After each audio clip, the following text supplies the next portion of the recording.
Hey church, it's Pastor Joel. I'm glad you're joining us for this 21-day fast. Today is our very first day, and I just want to say thank you for taking time in this season to specifically focus on setting aside time to go deeper with God, to seek more intimacy with Him, and to consecrate yourself in this season of celebration. Remember that we're celebrating 70 years in 2024 of God's faithfulness to Light and Life. And so this whole season, we're going to be looking at the God of yesterday, the God of today, and the God of forever. And so each week we've themed it in that way. So this week, and in our first episode, we're looking at the God of yesterday. So let's get into our first episode, which is titled Before the Mountains Were Born. And our key scripture comes from Psalms 90, verse 2.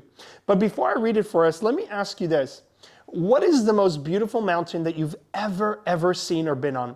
For me, I distinctly remember being at the top of the Swiss skyline on a mountain called Schilthorn in Switzerland.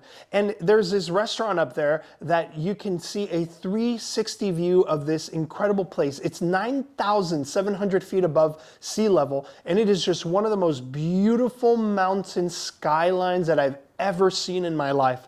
And in that moment, I experienced God.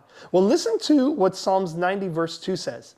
It says, before the mountains were born, or you brought forth the whole world, from everlasting to everlasting, you are God. You see, when we think of God as a God of yesterday, we often think of, Adam and Eve and Abraham and Moses, that he was the God of those people that lived, thousands of years ago. But what we fail to understand sometimes is that before he even created the universe, before God created the planet Earth, before he ever made a mountain, he was already God. He didn't need us in order to prove or to demonstrate that he was God. He didn't need us in order to worship him and bow down before him. God did not need us. Before he made anything, he was still God. And yet, that God that did not need us, that God that did not need mountains or oceans to worship him and to reflect his beauty, he chose to create a universe. He chose to create a planet called Earth.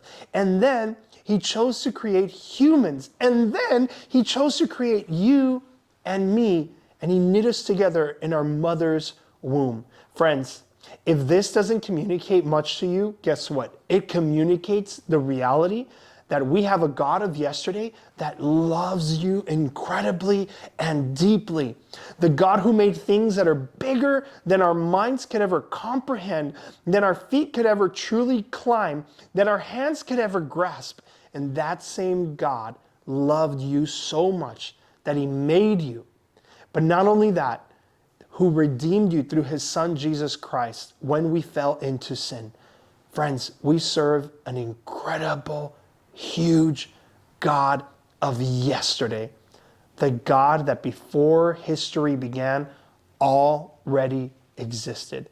So this season, when you are fasting and praying every day, today I challenge you to press into that God of yesterday who loved you so much that he didn't just create mountains and physical things without life, but he chose to create you and to create me, and then to give us everlasting spiritual life through his son, Jesus Christ. So as you fast today, press into